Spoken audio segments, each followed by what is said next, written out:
একদিকে আওয়ামী লীগ হরতালের ডাক দিচ্ছে, আরেকদিকে জামাত মহা বিক্ষোভের ডাক দিচ্ছেন, বা কি বলেছে, দেশব্যাপী একটা বিশাল বিক্ষোভ কর্মসূচি তারা আজকে পালন করতে যাচ্ছে। ঘটনা কি?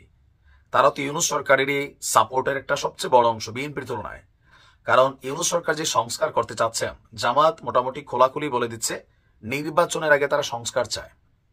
প্রয়োজনীয় সংস্কার নির্বাচনমুখী যেগুলো এগুলো করতে হবে, তারপর নির্বাচন। আবার আমরা দেখছি সমন্বয়কদের সাথে তাদের যে মাঝখানে একটু কথাবার্তার বিভিন্ন ইস্যু আসলো, এরপরই আজকে হঠাৎ করে জামাতের যে দেশব্যাপী বিক্ষোভ ডাক দিছে। এখন বিক্ষোভ সমাবেশ না, কি নিয়ে বিক্ষোভ? ইউনূস সরকারের উপর তারা কি নিয়ে বিরক্ত, তারা কি চাচ্ছে? আসুন দেখি মূল ঘটনা কোথায়। বরাবর শান্ত স্বভাবে থাকা জামাত ইসলাম যখন হঠাৎ করে বিক্ষোভের ডাক দিছে, জনমনে প্রশ্ন যে আসলে ঘটনাটা কি। সরকারের প্রধান স্টেক হোল্ডার হিসাবে পেছনে বাহিরে আন্দোলনকে মেটিকুলাসলি যারা ডিজাইন করেছেন, তারা কেন এই সরকারকে এখন বিব্রত করতে চাচ্ছেন?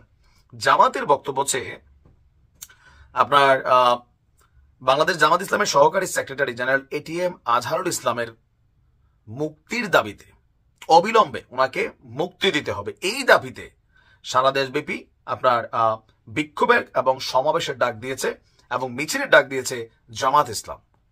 একজন নেতার মুক্তির জন্য সারা বাংলাদেশে তারা আজকে বিক্ষোভের ডাক দিয়েছে। কারণ তারা হয়তো ভাবতেছে যে ভাই, বিএনপির ফাঁসির আসামি বের হয়ে গেল, ছিল না যে আমাদের ব্লুটুথ কাকু, লুৎফুজ্জামান বাবর কাকু অথবা স্পাইক বাবর কাকু, তিনি ফাঁসি থেকে রেহাই পেয়ে বের হয়ে গেলেন। বিএনপির বহুত নেতা বের হয়ে গেল, আমাদের জামাতের এত বড় পদবিতে থাকা একজন নেতা, তার কেন মুক্তি হচ্ছে না? এটা তাদের প্রশ্ন। আর এই বিক্ষোভ সমাবেশ এবং মিছিলকে সফল করতে দলটির পক্ষ থেকে নেতাকর্মী সর্বস্তরের মানুষকে আহ্বান জানিয়েছেন গোলাম মিয়া পরোয়ার, যিনি সেক্রেটারি জেনারেল হিসেবে এই মুহূর্তে দায়িত্ব পালন করছেন। তিনি বলছেন যে আপনার এটিএম আজহারুল ইসলামের মুক্তির দাবিতে ঢাকা মহানগরী সহ দেশের সকল মহানগরী, সকল জেলায় শান্তিপূর্ণ বিক্ষোভ সমাবেশ এবং মিছিল অনুষ্ঠিত হবে। আর আজকে বিকাল 4টায় পল্টন মোড়ে ঢাকা মহানগরী উত্তর এবং দক্ষিণের উদ্যোগে আয়োজিত একটা বিক্ষোভ সমাবেশ এবং মিছিল বের হবে, যেটার নেতৃত্ব দিবেন খোদ আমির ডাক্তার শফিকুর রহমান।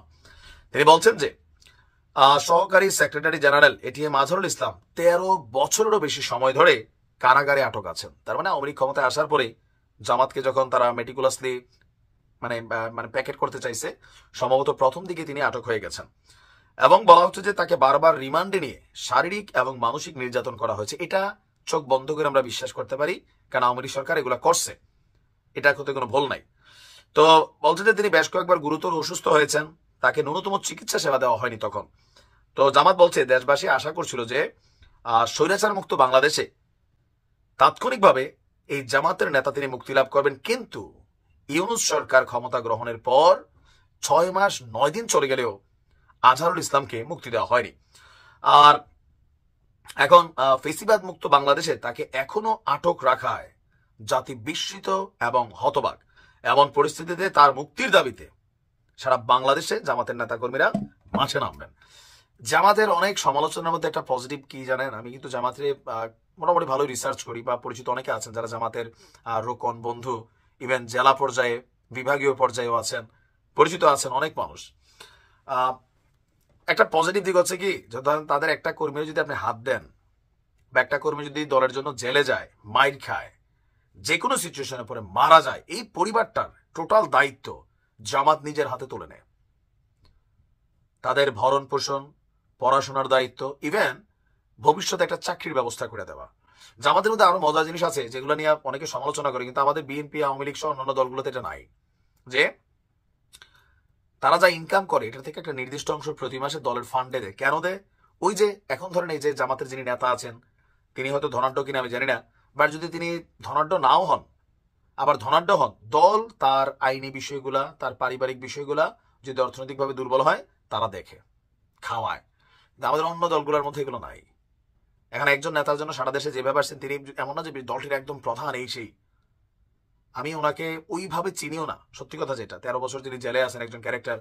তো তার জন্যই যে জামাতের টোটাল একটা আয়োজন মেকানিজম, এই কারণে জামাত টিকা আছে মাঠে। সমালোচনা আছে, বাট জামাতের অনেক পজিটিভ জিনিস আছে। দলীয় সাংগঠনিক যে কার্যক্রম, আমি মাঝে মাঝে বলি যে সংগঠন কিভাবে চালাইতে হয়, নেতা কর্মীদের কিভাবে ম্যানেজ করতে হয়, ট্যাকেল করতে হয়, আস্থার জায়গায় তৈরি করতে হয়, মানুষের কাছে নেতা কর্মীদের কিভাবে পজিটিভলি ভাইব করতে হয়, সেইটা জামাত থেকে দেখা শিখানোর বিষয়। হ্যাঁ, যারা প্রাক মানে মুরব্বীরা আছেন ৭১ ইস্যু এগুলোতে তাদের বিতর্কের শেষ নাই, রাজাকার ছিল এটা সত্য, গালি বলেন আর অ্যাওয়ার্ড বলেন, ওই সময় জামাতের ভূমিকা নিয়ে প্রশ্ন 100% ছিল। বাট এই যে রাইট নাও এত বিতর্কের পরে জামাত মানুষের কাছে একটা সমর্থন পাচ্ছে, পোলাপাইন কানেক্টেড হচ্ছে, শুধুমাত্র সাংগঠনিক যেই পরিবর্তন তারা নিয়ে আসছে, এটা অন্য দলেরও ফলো করা উচিত। যাই হোক, ভালো থাকুন, আসসালামু আলাইকুম।